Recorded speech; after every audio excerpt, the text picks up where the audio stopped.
case all the here, I'm gonna have you listen to this and make sure everything's fine. In case all the paperwork goes to shit, I want to I don't know if I can say that on camera. Want you have you say and spell your first and last name, or however you want it to appear. Just say it for me so we have it on tape. Okay. You know, I signed my papers O and B, kind of that's a legal, and I go under OB. That's hell, a lot of people wouldn't know me if it wasn't under OB. O-W-E-N. Yeah. Streeper. Yeah. S-T-R-E-E-P-E-R. Correct. Okay. That way we have it on here. And on this one, you don't even have to. This is not here. We're just talking. Yeah. Okay? First thing I want to start out with. How'd you get involved in the service? Come up for draft, and I wanted to go in, and I come up for draft, and I just before I got married, and went down to Peoria, went over to Peoria, and they got sworn in, and ship out in 10 days. And I wanted in the Rangers, and I found out I was in the Air Force, and they at that time they were wanting gunners and flight personnel, and you were going to be flight personnel. And I didn't have nothing against flying or anything, and then after I got into it, I enjoyed it, and it was nice pretty leather jacket and a set of wings, and it just went on from there. And then I enjoyed the training. I enjoyed the combat. How can you enjoy combat? Well, what are you in there for? What did you go to the service for? And it was always a interesting thing that you knew that the loss was going to be extremely high. I understand they figured the life expectancy of a heavy bomber crew at 16 missions. Why would you do that? Well, the dog face, not being derogatory, he slept in the rain and HC rations and still got shot. Or we didn't do anything, only fly, and we had a nice place to eat and sleep, and so how can you beat it? And there's the excitement of it that when you get to go up and see the fighters come in after you, and when we were flying, fighters were very heavy. We had very little escort. So you got a lot of gun time in, and it was very, very interesting. Flak was the worst thing, kind of you could see it a long time before you got there, and you knew the target was in the middle of it. And then as you go through flak, you could hear it rain down on top of the aircraft, and pull out, and then you drop, and the fighters would hit the ones that got hit in there, and stragglers, they'd go in after them. So the longer more missions you got in, the tighter you locked up with everybody else, and the more guns. They go on about, I shot down 5 aircraft. No. There was probably 5 aircraft shooting at the one aircraft. So who hit him, Lord only knows. And so I had an old C3 Argus, which is a good camera in those days, and I used to take a lot of pictures of it, so I took all the pictures I could back up the fun of it. That there's one of them in my book over there that shows an advertisement or propaganda that everybody's standing there and the chaplain's there and they're all praying for a safe mission. So as Linda put my thing together, she put politically correct underneath it. The other one, old Benny Nord, he's standing underneath the wing relieving himself, and everybody's throwing rocks at him, and the co-pilot was throwing rocks also. So there was a lot of humor that you could never touch. And you didn't bother you about what bombing a civilian area. It didn't make any difference. It made Christians out of them. And you got back that night, you had 2 ounces of Gibson 100-proof rye, and you had a clean place to eat and sleep, and the flight crews got special food because of flying high altitude and having gas bends and stuff like that. And and you took care of your aircraft, and you had ground crews that took care of it. The last thing you want to do is work with your own guns and just make sure kind of there's no correcting them after you once get in the air. And you had your own pet things you like to do, and hell, one time we was throwing boxes of rocks out over cities, and I don't know if we ever hit anybody. We threw a chimpanzee out with a little parachute on it. It got mean, and we threw it out. I often wondered how many kids that thing bit. But, it was humor all the way through. And if you didn't, you'd go crazy. You'd go crazy. And you didn't get close with any other crews. You'd go down and have a few drinks in the evening over there at the NCO club in North Africa and Italy. And you'd go in and go like that to this one and the other one. But you didn't run. You see a lot of this stuff, arms around one another, dancing and going on. That's a crock of bull. That you didn't connect yourself tight with another crew, because tomorrow they ain't going to be there. We are, but they're probably not going to be here. So we stayed as a crew, the officer and enlisted men all together. There was no rank distinction between it, because the pilot's job, all he was is to fly that big old pregnant whale toward the target. And the navigator, he sat there and slept, and kind of followed the lead aircraft.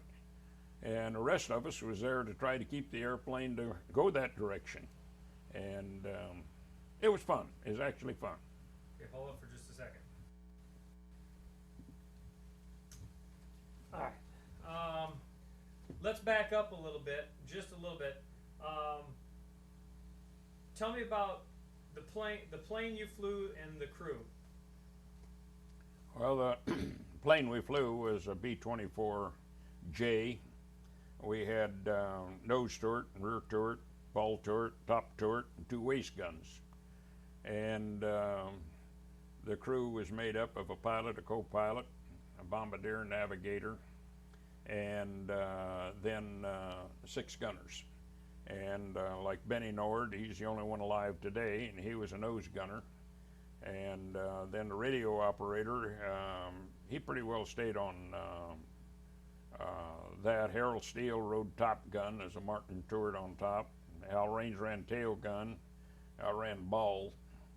And you get into ball gun position, you were kind of in a disadvantage. You were going to stay the whole length of time. There was no getting out. But the aircraft was a good aircraft. A lot of people holler 17s. We used to call the B-17 a 2B. To be here when we left and to be here when we got back. So there was a lot of rivalry, a lot of humor involved in the whole thing. And we could carry a pretty good bomb load. We carried 16 500s. We carried frag bombs. We'd carry 40 clusters of frags. In fact, our first mission, we dropped, each aircraft dropped 40 clusters of 20-pound frags on a railroad yard. And it was a good airplane, It wouldn't take too much abuse. It wouldn't take the abuse a 17 would take. It had a habit of getting hit, going into an inverted flat spin, turn upside down and just flat spin down like that, and pin you up at the wall, and that was it.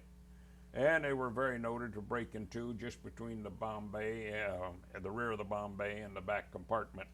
They'd bust in half there. And, you kind of look around and wonder just how we ever did do anything when you had 18, 19-year-old kids, 20-year-old pilots. Some people had never even changed oil in the car. They was working on this thing. And how they ever kept the thing in the air. And how old were you? I was 19. My 20th birthday, I was in enemy territory behind the American lines. And the experience was wonderful after it was over. I just realized I left this lamp on the table. Unfortunately, it's far enough back, nobody will know, but that's me. Can you tell me anything more about the crew that you were with? Well, they were made up of, the pilot was a banker out of New York.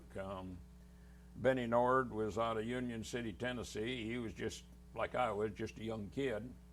Bucky Ellis, he was a very young apprentice printer. Al Raines, I don't know, he never did much of anything. We're all young, never really had I was a machinist, and we didn't have really a good heavy background. And but the youth of it was unbelievable. The youth of it was unbelievable. And if you had anybody on your crew, we didn't, but if you had anybody on your crew 30 years old, that was an old man. You had to push him up the airplane in a wheelchair. And so it made it interesting. You talk about not having a whole lot of experience, before that. Tell me about what it was like, where you're from, and what it was like growing up. Well, I was born in Normal, Illinois. I grew up there and was just the average kid that take a .22 pistol and go out and shoot insulators off the telephone poles, steal a couple old potatoes and burn them to death out in Dillon's pasture, and just typical kids. We go down to the coal yard and run up and down the I-beams overhead, and nothing was regulated, and then I went to work at Williams Automatic in the machine shop, and I said, that's enough of this, and I decided I'm going to the service. So I wouldn't claim deferment when I went into the service. Tell me about being a ball turret gunner. Well, ball turret gunner was a cramped position, and you hung down below the aircraft. The balls retracted up into the aircraft. So we would turn the gun straight down, open the door, and then when the time to go in, the bandits were showing up, you'd give the pump one push, open the valve, jump in it. By the time you get down, you'd close the door up, and you was ready to fire. And you had 250 calibers. You had about 600 rounds per gun.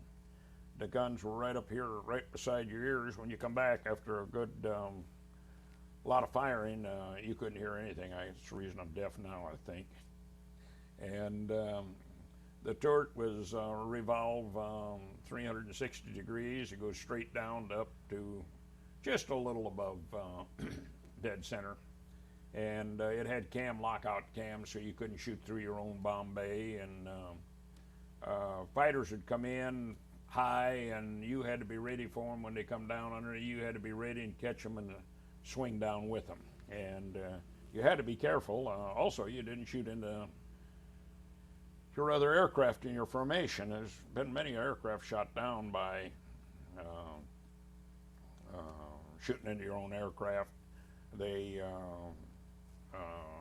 Our waist gunner fired about 8 shots through the tail one time. He got overly excited and swung into the tail, and he wasn't highly popular for a while after that one. And you fly, the tighter the formation, the better off you were. And they had more guns they had to come in, not your guns, the guns of the other aircraft. And you had straggler. One of the things that scared the heck out of you was you have a straggler. He'd go up, pull up on your tail, and he was gaining a little too fast. And the tail gunner would holler, "We're being overtaken." He drops his wheels, he drops his flaps, and tries to get slowed down before he chews up into you. We never got chewed up. We got close a couple of times. And but some aircraft had mid-air collisions. Now, we had an ME-109 ram us one day, and nobody knows why, how come, what for. He was up on a curve of pursuit coming in. Everybody and us and everybody else had been firing on him, and I really think that he was hit and just froze in that position. And he come down and he skidded right along top, missed the inboard, the left inboard, but he slid down the wing, took the right inboard and bent the braids clear over on it and tore a big gash in the end of the wing. And in my book there, so as I say, I have my Bible. I'll show you where the prop was bent and the ground mechanic was working on it, all to OSHA requirements. He had a 50-gallon barrel, a 12 by 12 on end, a 50-gallon barrel on top of that, and he was standing on top of the whole works. So, you say, I think he does a little lying. Well, we know that, but how bad? But when you pull the Bible open, you say, see, that's the fun of it. That's the fun today.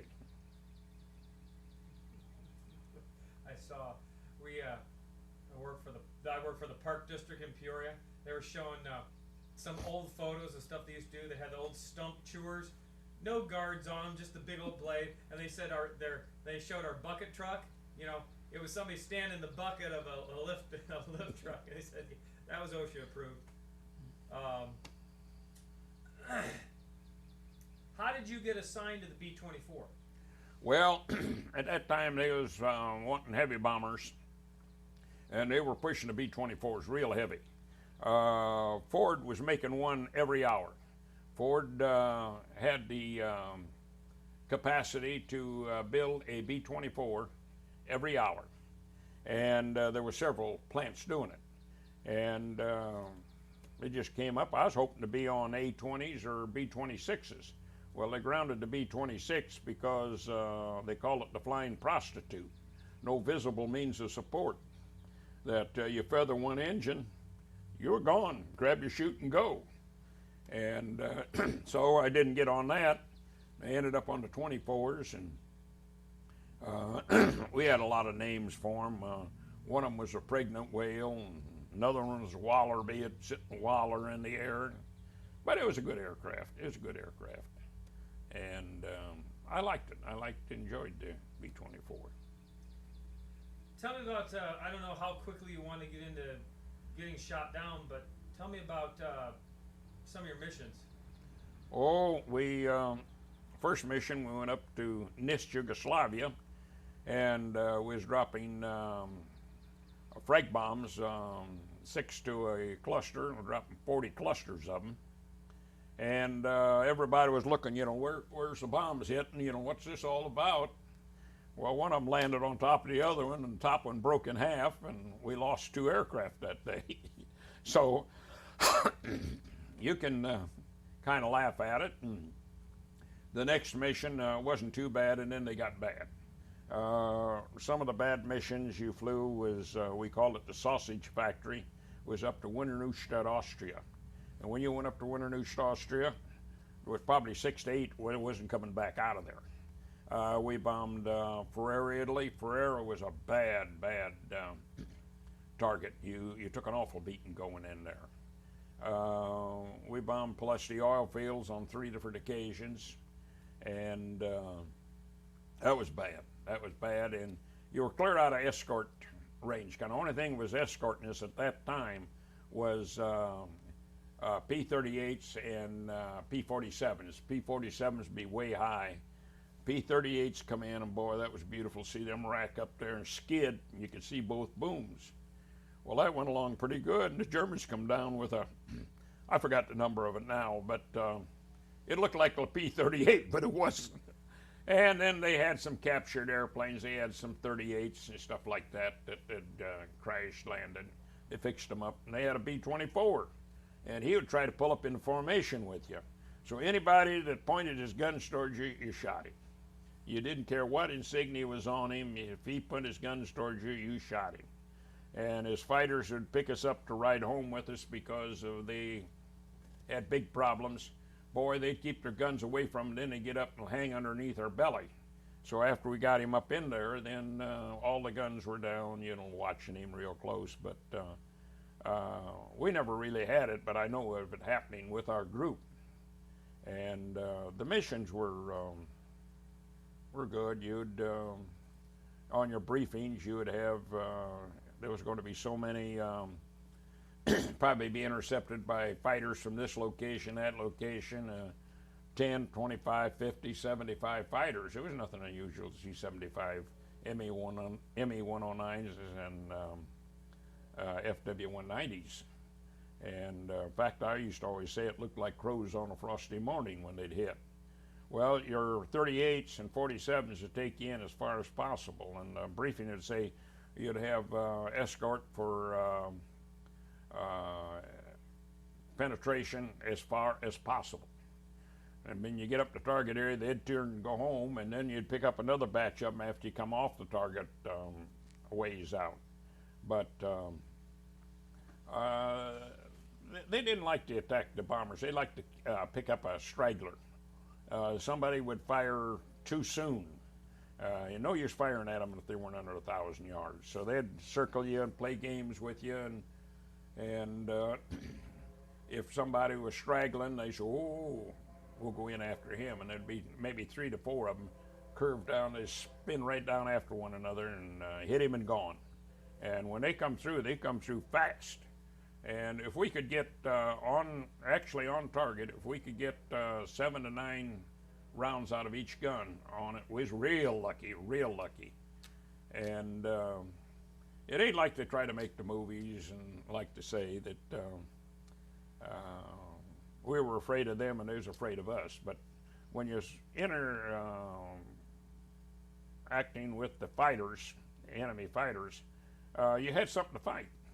But when you went in on flak, big black cloud down there, and you knew the target was in the middle of it, and only thing you could do was just chug through it, and as soon as you dropped your bombs, then they'd make a steep turn and go down and get out of the area, get out of the flak area. But flak could really tear you up bad. I had a piece of flak come through the side of the aircraft. I was bent over to look at my regulator, and I was out of my turret, and I bent over to look at the regulator to see if my oxygen was coming in. And a piece of flak tore a hole about that long in the side of the aircraft, come through and hit the pillow of my parachute. We only carried harnesses, and he hit the pillow on my back and went out the other side. So if I'd have been setting up, he would have put a hole about that long right through me. And again, it didn't hit me, so why worry about it? And it was constantly something different. A lot of humor. Do you ever sit back and not think hard on it, but ever sit back and go, "Damn, it's amazing I made it back"? Do what? Do you ever sit back every now and then just kind of say, "Damn, it's amazing I made it back"? Oh yeah, that's a lot of times I do that. You sit back and you look, and here's a bunch of 19-year-old, 20-year-olds in this great big aircraft. I think the aircraft was $250,000, and man, the way it would shake and shimmy and roll, you wondered how in the heck we ever made it. We didn't. And it's good. It's a good life. And people that missed something terrific in life. To me, if it's then or if it's now, if you missed actual direct physical contact, you missed an awful lot in your life. And we got the Iraq War. Those kids just getting shot at, and day in and day out there. That's you'll have something to remember the rest of your life. There's a lot of them, like, they ain't gonna see no combat. They're going over there and they get killed by drowning or something else. Well, fine. But I have terrific respect for any combat person that was actually involved in combat. And I think that if you're in the service, you should be in combat. And a lot of them are joining the service, and God bless them and all down the line. Well, I'm going to get a college education, going to do this, do that. Why don't you pay a little for it? Go out and let them try to get a pound of your hide, and then you'll appreciate that college degree. Tell me about your most famous mission. The what? The most famous mission. Oh, I don't know. I think the most famous mission is the one we got shot down on.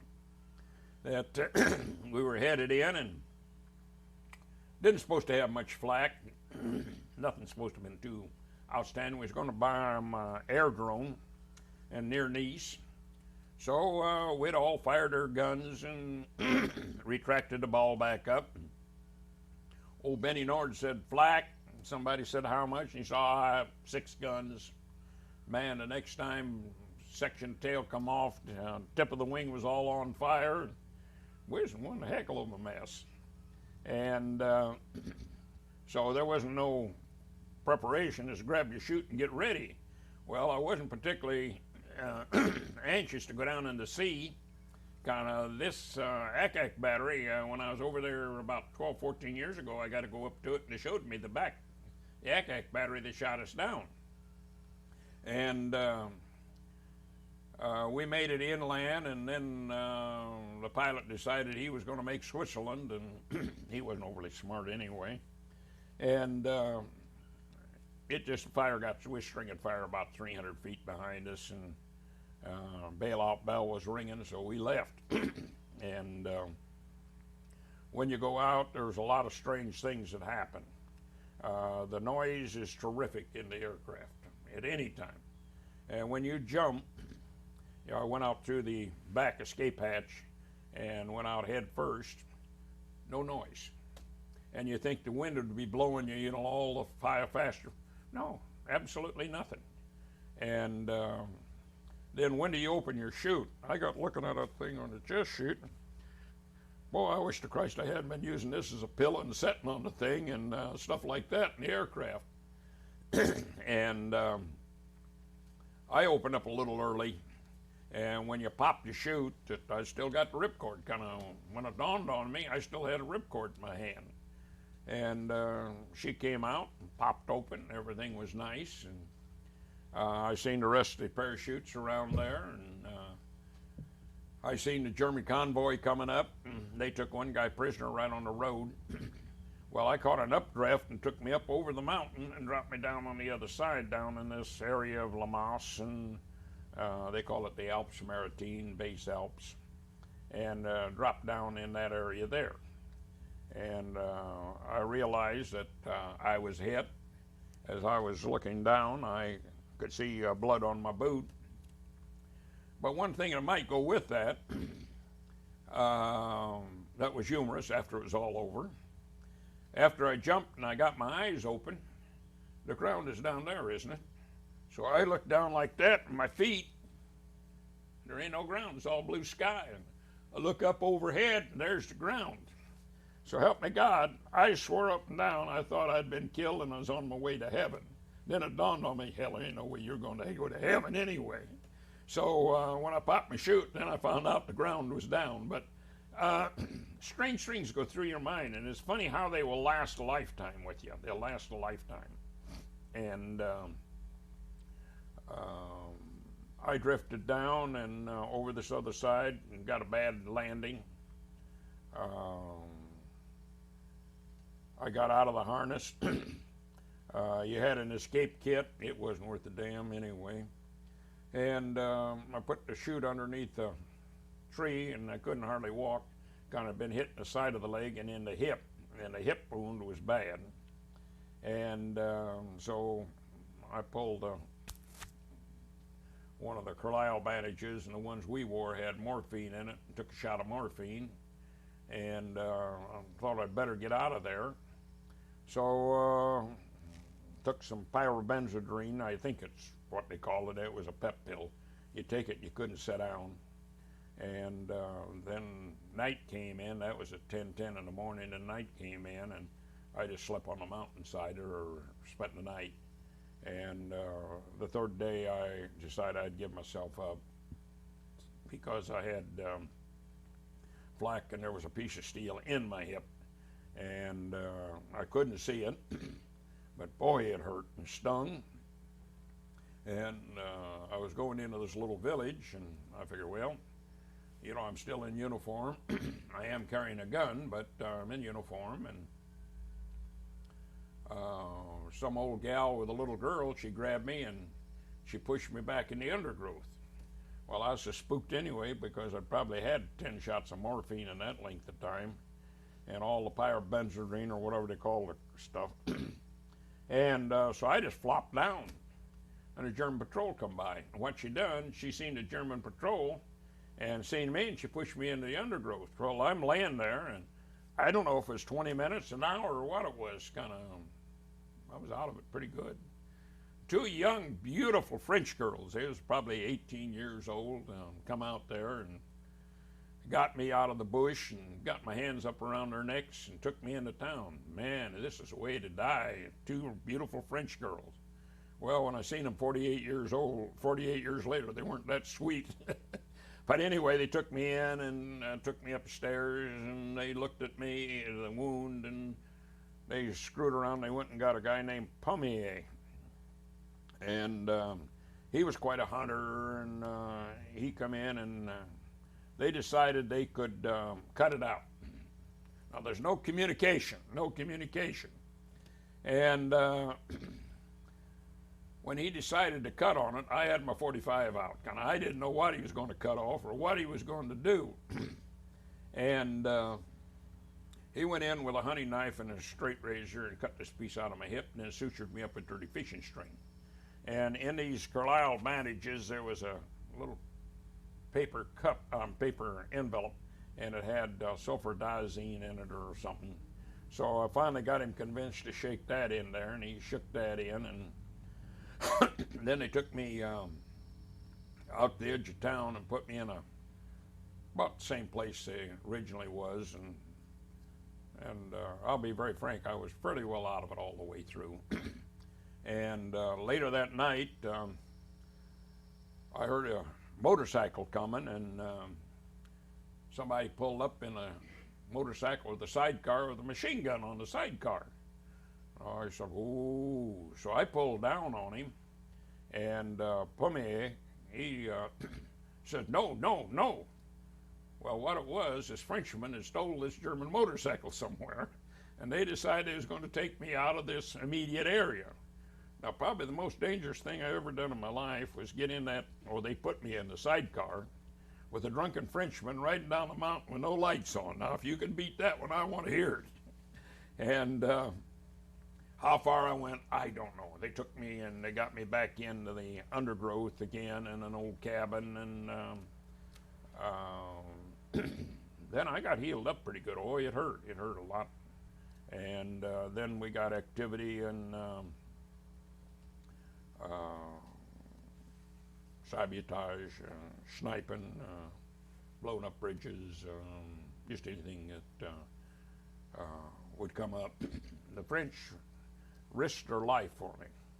And they led their life and their family's life and the village life out for me. And now this is in southern France, not Paris.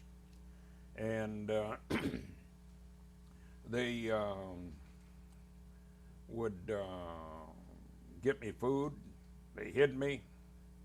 They were colorful, real colorful. Oh man, they'd start in there and they was with the FFI, French Forces of Interior, or another group or the same bunch. They went under several names. One of them was Maquis, and the way I understand Maquis is a mountain camp, and they were mountain camp people. And they come up with an idea was going to blow up a bridge or was going to shoot somebody. What the hell? I guess you got to go along here with the group. And so I know on one occasion they dropped explosives to us on an airdrop. A C-47 come through there, and we had 3 fires, 2 side by side and 1 center down there, and he come down, I mean low, and he dropped a bunch of supplies, and we put them in a truck and got out of there, and then we camouflaged the truck in the bushes. And they come up with the idea that it's going to blow this bridge up. And they wanted to know if I knew anything about explosive. Now, have you ever seen an American that don't know everything about everything? Oh, yeah, I know all about it. Hell, I wasn't sure about anything. So anyway, we went out there and shot the guards on the bridge. Put a bunch of explosive there, and this bridge was one of those big stone bridges like that. I would say it was 100 feet high. So we was going to blow the center of it out. That'd be the end of the bridge. Well, we got the explosive set and detonated it. Blew a hole there about big enough to put a couple of these chairs in. So we unloaded the whole truckload of explosives, threw some debris from the first explosion down in it, backed the truck over, and in the meantime I had my Alpine bag, and I had my leather jacket with my name, rank, and serial number on it, and camera, and a bunch of stuff I shouldn't have. And the French panicked and blew the bridge. They heard the Germans coming, they panicked and blew the bridge. Because I was going to go back across the bridge, pick up the Alpine bag, and move out that direction with a couple of Frenchmen. Well, they blew up my bags on that side, I'm on this side, and the Germans got very, very disgusted with me for having that bag over there. And so stuff got very, very touchy after that. Now, the rules of MIA is you can put on civilian clothes, but you cannot carry a firearm. Well, I'm carrying a .45 Colt automatic, plus my dad had given me a .357 Smith, just like General Patton carried. And I had those, and I hated dog tags with a passion, so I didn't have my dog tags. So I was automatically a spy, and you would be tried under civilian law for carrying firearms and no identification as an American. So things were not extremely good at that time, and it tightened up and tightened up. And some of the unique things that happen when they move you, your life would be entrusted with maybe a 10 or 12-year-old person, a little girl or a little boy. There was a girl, I got her picture in there, and I was to follow her. But you stay a long distance away, just follow her. And, you know, that's kind of unbelievable that such a thing as went on. And on one occasion, I followed an Alpine bag for 3 days, and they told me to follow the Alpine bag. Don't get near it. Stay away just where you can see it. And if somebody sets that Alpine bag down and walks off, don't follow him. You watch that Alpine bag. And if somebody else comes and picks the Alpine bag up, then you follow that Alpine bag again. Well, you've got to understand, I didn't understand French. And they didn't speak too good of English. So there was a big, big communication problem. And you, again, as you said, do you ever look back? Yes, I've looked back. And how did I ever survive it? And just, I guess, old JC didn't want me at that particular time. And I was in one village with Pommier, and there was Germans in there, and one of them had a staff car, and he was throwing his arms and going on, and Pommier turned white, and you know, what's the matter, what's the matter? And I couldn't talk to him, so when we got out of there, what this German was saying, he was talking about this Alpine bag, a mine they found, with maps and some personal belongings of the Germans, and they wanted me as a spy. And any town that or anybody who caught, they would kill the whole family and burn the town out. In fact, Lamas, I think it was on 3 occasions, they come up to burn Lamas out. Well, Lamas was up a real narrow road, and heavy FFI and Maquis in the area, and they didn't like it. They broke down once, and I guess they got shot up on another time, but... the Germans did? Yes. And it was something they just didn't want to do. But you got to look back and say, when people will help you and take a chance of their whole village being destroyed, their family, kids, and everything shot. And Benny Nord, he got captured up in northern France, and he got turned in for a loaf of bread. And but Benny had his dog tags. The rest of them that was with him, they hung them from the light poles, and they finally convinced that Benny was an American aviator on missing. And he was taken PW, and he spent the rest of the war in a PW camp. He was on that forced march from France up into Germany, and he had a rough time. And some of our guys were taken prisoner the first 2 to 3 days. Al Raines, a priest, was keeping him, but he didn't trust the priest, so he got with somebody else, and the other person was turned him in, and he got taken PW. Now I had papers, French papers, forged French papers, and To which your name was? I don't know. If you want to, Francois Sweepadeau or something. And I couldn't read the whole thing. All I know, when Germans would stop and you see the people ahead of you pull the papers out, you put your papers out. They couldn't understand French, and so boy, it was kind of slipshod. I'm going to tell you, it was slipshod. And this one guy Pommier brought up, he's supposed to have been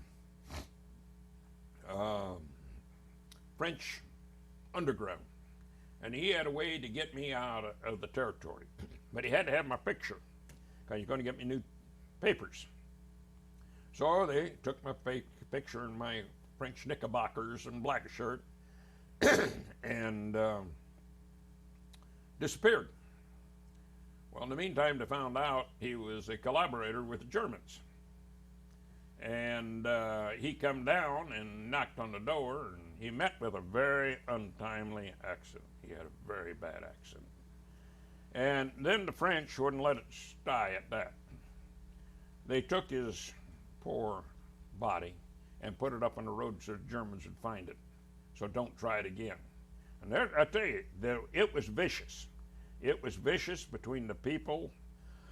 There was women in there. They'd kill you at the drop of the hat. They'd really kill you at the drop of the hat.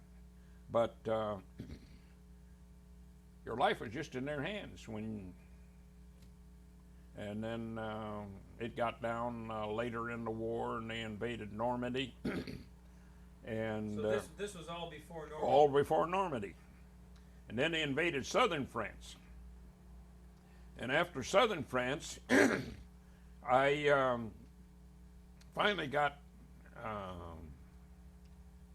a chance to break through, and I think it was around Puget-Théniers or something like that. My French is bad. And so the Germans retreated, and after I thought they were all gone, I seen some Americans ran in and they got taken a prisoner.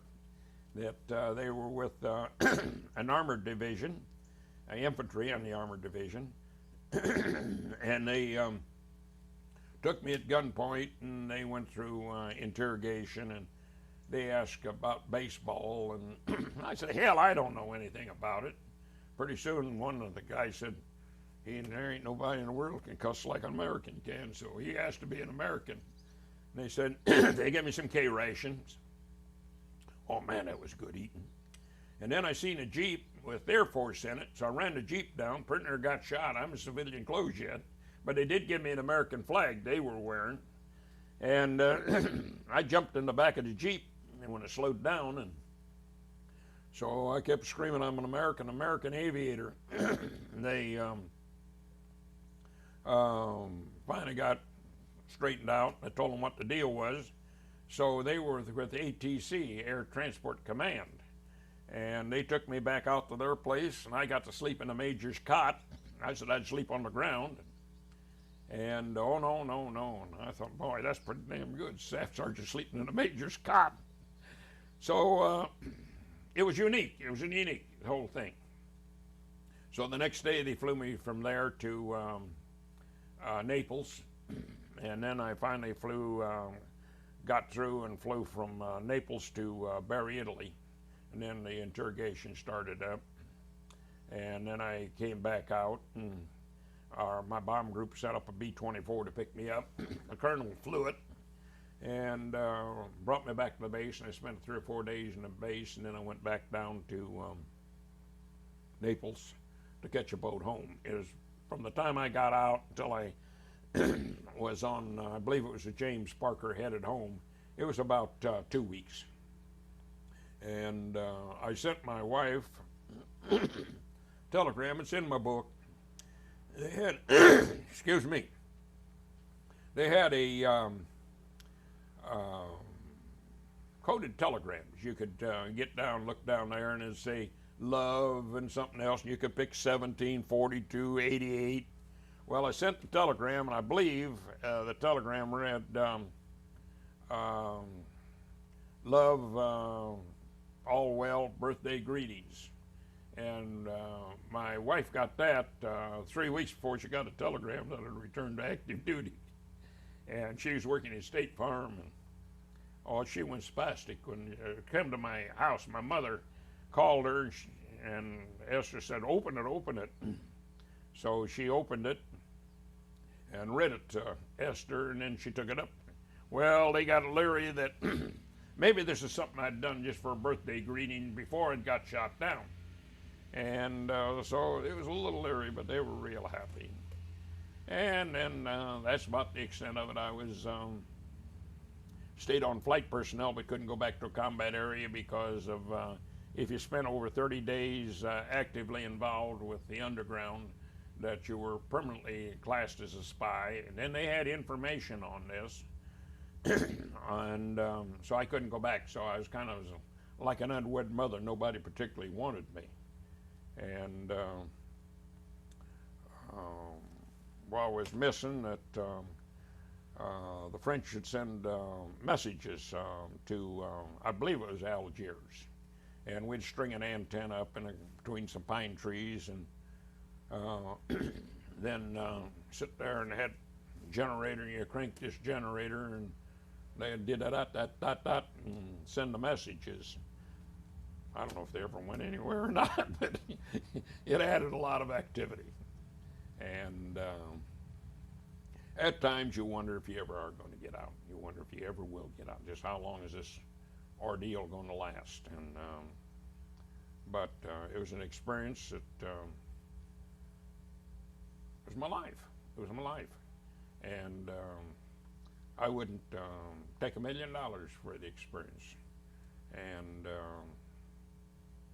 I know now I couldn't get through it because I turned 20 and I was missing on August the 7th, and I was deep in enemy territory. And it gives you a lot of respect for people. It gives you a severe distrust of people, and but you can't carry those through in civilian life. When I came home, it was a wonderful feeling. You were maybe a little cocky. You didn't take any crap from nobody, and it changed your life. That's about it. I know Grandpa had problems sometimes.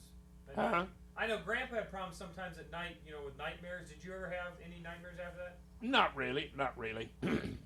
Bert was, your grandfather was my middle brother. I was the youngest of the litter. And he flew L-4s at the very first when they used aircraft for liaison. And he was, Fort Bragg is where they started the experiment on this. And then he went to England, and he went in on D-Day and flew it all the way up through there. And he had some real interesting stories. We'd sit down and we'd get talking about it. And he never did say too much about it. And then get him loosened up a little bit and get a little who shot John in him or something. And I don't know, one of them, he was up flying around. They had a big railroad gun, and it was giving the Americans a very hard time. And he went up and he got a pretty good fix on it. So all the artillery, I guess hundreds of big guns, all zeroed in where the cave was, and he was up there, and they pulled it out. He was circling overhead, and he radioed him that the artillery piece was pulled out of the mountain and come out of a cave. And all this stuff opened up on it. And then he went, later in the day, he went up and gun was laying on his side, the railroad car and everything, and he had some very, very, very close calls, very close calls. And then I had an older brother, and he was with the Armored Division, and he was down in North Africa and moved up into France. And then Christmas Day, he got torn all to pieces up in Marseilles, France. Got hit by a streetcar. Now, ain't that a hard one? And got drugged and broke his pelvis, broke his leg, tore his ear off, broke his jaw, really bad. They didn't think he'd live. So my folks, when the war was over and Dad went out and shot the guns in the air and all that stuff, and we're all alive. Anyway, even if Jack is screwed up bad, but we're all alive. And it was too much shock for his heart, and he had a heart attack that night. And he lived for 20 days after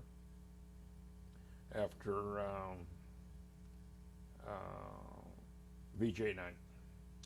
And then we all got home, and we all went in our separate ways, and none of us become road bandits or anything like that. And combat will give you an absolute different respect. Some of them will talk about it, some of them will not. Some of them that was never in combat will talk real good, as I keep mentioning in my Bible. I won't talk about it. I'm going up to Oshkosh. This is 60th anniversary, 65th or something, for warbirds. So, of course, big mouth me, I'll be using my big mouth talking about it, but I'll have my book in my hand. And when they say you weren't there, I'll say, who is that person with a nice shiny bald head? They're in civilian clothes. And the training was out of this world, out of this world. Things went on. We used to be out in Fresno, California, and they put buzz numbers on B-24s because... Where are those? Huh? What are buzz numbers? A buzz number is a great big number about 4 feet high on each side of the front of the aircraft, because they started chasing the people around on the ground, was to fly very low altitude, and they were buzzing everything. So they put these numbers on so they could find out who was buzzing who. And in fact, the buzz number stayed on all the way through on our new aircraft when we got it. We were Crew 73. So in my pictures, in combat, it shows this big 73 on the front. But originally they started out for buzz numbers. And the tail number on our aircraft was 252399. And you'd say, well, how do you remember it? That's a pretty important number. That's a pretty important number. And after, I guess, 65 years now, I still know my Army serial number, 252399. And, no. 36, 47, 61, 61. Those are two numbers. I don't even know what my Social Security number is. But your military serial number, you never forget it, I don't believe. And the aircraft number, you don't forget.